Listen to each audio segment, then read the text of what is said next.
The next big news topic I want to talk about is what everyone seems to be talking about. Should the 5 substitution rule come back to the Premier League? It was obviously around for Project Restart due to the crazy circumstances, the amount of time the players had off between the season being suspended and then restarting in June and then the games being crammed in. It made sense in the summer, but now after 2 votes early in the Premier League season, clubs have voted to not bring the 5 substitute rule back, only have 3 subs. The rest of Europe, La Liga, Serie A, Bundesliga, in the Champions League and Europa League, you can still have 5 subs.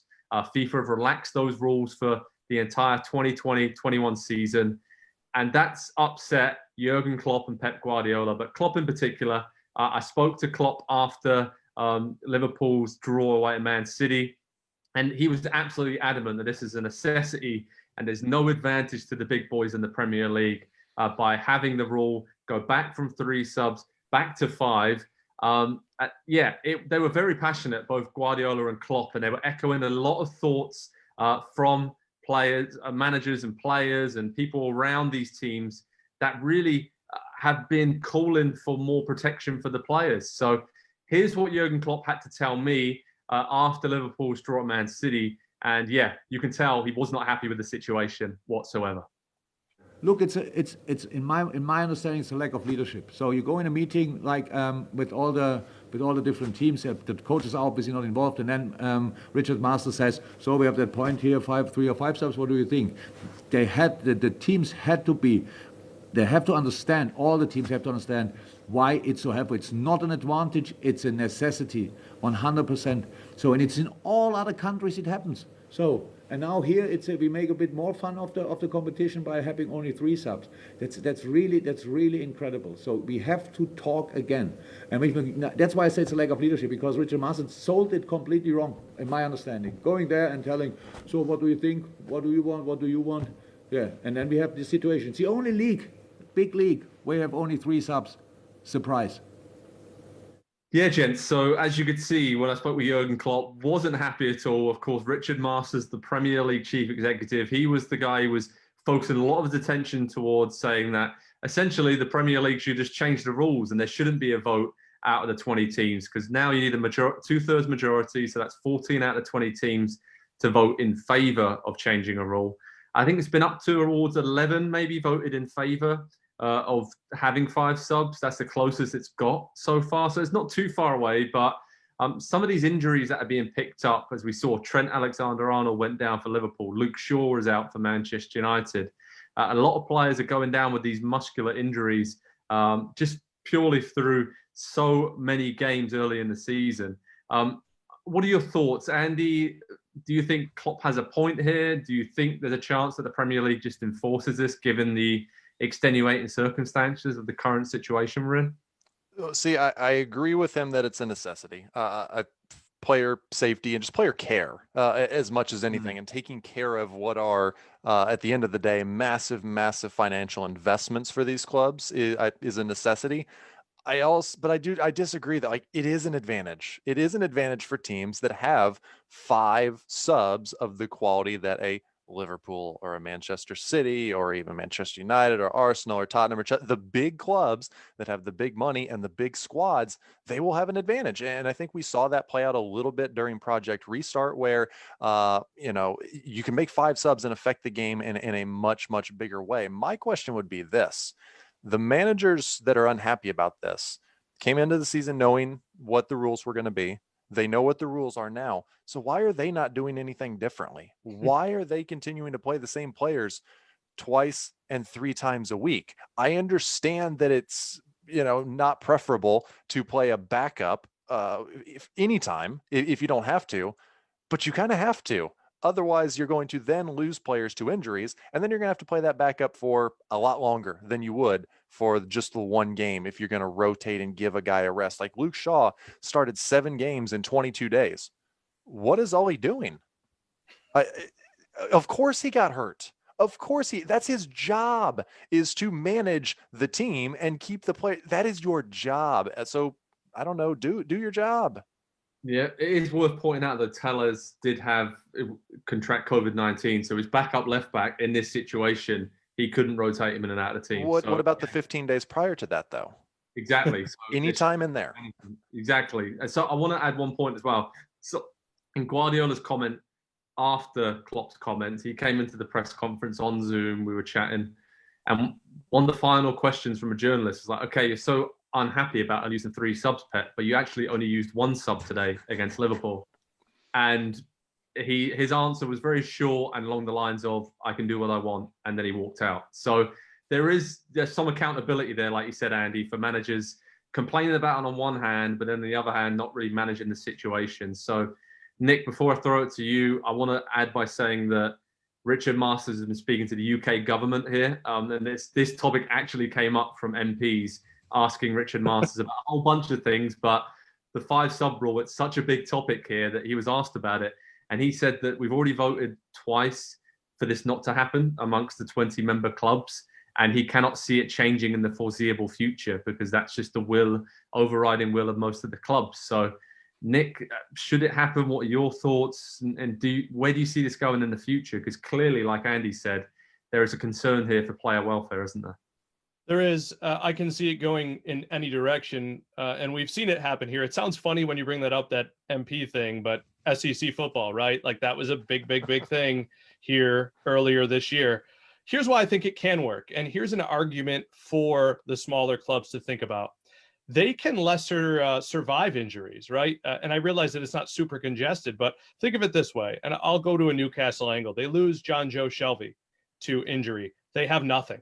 They cannot currently, and that's their fault, but they cannot currently link their backs to their forwards. And I think if you told, given some of the injury history to some of their stars, including Alan St. Maximin, if you told Steve Bruce, hey, these guys are going to be more healthy, but you're going to have to deal with 10 minutes of Divock Origi and Curtis Jones, I think they'd say yes. So yes, the depth is much better, but I do think there would be benefits for everyone. And there's a reason it's been adapted everywhere else. I would like to see it. It's not the end of the world if we don't. And Andy's absolutely right, by the way. You don't need to see these guys all the time. But I can see a route to it being beneficial to everybody. And I think the kind of small club, big club argument is the main underlying theme here, right? You have a huge chunk of the Premier League, the Newcastles, Aston Villas, Everton, Southampton, Leeds, who aren't in European competition. Their squad isn't being stretched to its limits by playing 3 times in a 7-day period and traveling here, there, and everywhere. And off the back of a short pre-season and hardly any break in the summer. And those teams are like, why would we vote to lessen our chances of causing an upset and getting points against the big boys here? We're voting against ourselves, essentially. So you can understand, I think, their stance, and they're so desperate, especially given the current financial situation, to stay in the Premier League and get to that 40-point marker as soon as they possibly can, a lot of these teams. So I do think there is a little bit there of the bigger clubs. Maybe if you asked Jurgen Klopp and said, hang on a minute, Jurgen, if you're a coach at Southampton or Newcastle, would you still have these same feelings? Would you still have the same opinion? And I don't know if they would, to be perfectly honest. It's kind of almost split 50-50 down the middle. Like we said, 11 teams voted in favour for it. Obviously, that means 9 didn't. We've already had David Moyes come out and said that maybe he would change his mind, and West Ham were one of the teams that were, flip of a coin, trying to figure it out, and they've been hit with injuries. So I think this is a situation that's going to be fluid. Like Nick said, it's got to be a situation where these adjustments come on the fly, depending on how long, obviously the pandemic, we're hoping that by the end of this 2020-21 season, we're in a much different situation, and then players can have a much longer rest, and that is going to probably be the case. But in this next 6-month window between now and May, there are a heck of a lot of games crammed in between international cup competitions, European competitions, domestic leagues, and something's got to give, right? And at the moment, the thing that's giving is the players and their injuries, and they cannot sustain playing at high intensity for this long. So, gents, any final points in this? Andy, I can see you nodding your head and smiling along there. Yeah, I thought you were going to say the only thing giving is their hamstrings, because it does seem to be hamstrings, Yes. again and again and again is kind of the common injury. I guess I would just respond to what you said there. Rest in the summer, European Championship. So I don't know about this is going to continue straight on into August for the start of next season. And then it's the World Cup in November and December of the season coming up. So that's already going to be weird. They're probably going to have to start that season. So this isn't going to go anywhere. And so managers can continue to just complain about it and have an issue with it, or to the point that I made earlier, they can adjust and they can start doing things a little bit differently and get out ahead of this before they're down an entire team due to injuries. That would be my advice. That's what I would do if I was a manager. I would not play the players who I think are going to get hurt. If I continue to play them, I would give them a rest and play some different players. Yeah, Andy, if in playing FIFA or Football Manager, your players would be tired because the video game says this is tiring, then it's a fair shout that may happen. And Joe, what I'd add is Project Restart. Did we really have any problem once the teams got going with what we were watching and how much longer the games were, anything like that? So it all turned out to just be, fine. And there's just, if we're talking about player safety, why not take that extra step?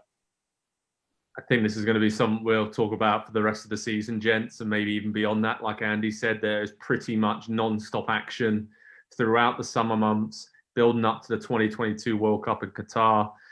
Yeah, it's non-stop football, which is great for neutrals. But if you're a player or a manager right now, there is no end in sight, really, apart from maybe 3 or 4 weeks over the summer of 2021 where you can have some downtime. And also, when they do get breaks, they go on warm weather training camps and play the trying to have both sides of this here is the more that I think about it and the more we talk about it, I'm just kind of annoyed by Klopp's answer to that, because Liverpool will be the first team to go to Barcelona for a week and train hard in the warm weather.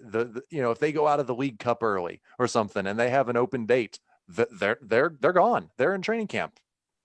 Yeah, don't even get me started on the end of season tours to Australia or some of the games that some of the big boys have played over the years, because that defeats the whole argument. As you said, Andy, we all know we want to grow the game across the globe. Sponsors ask for certain things, but in this situation, obviously, if this is what you're arguing for and you want more rest for your players, you don't want to see these big teams jetting off here, there, and everywhere at the first possible opportunity they can do. But they're probably going to do that, aren't they? Anyway, if they do get a window. So an interesting topic, interesting discussion. As we said in the UK here, Richard Masters, the Premier League chief executive, is answering to government about it. That's how big of a deal it is. So 5 substitutions. Are we going to see it come back? Doesn't look likely right now, but I'm sure there'll be a few more Premier League votes on it. So.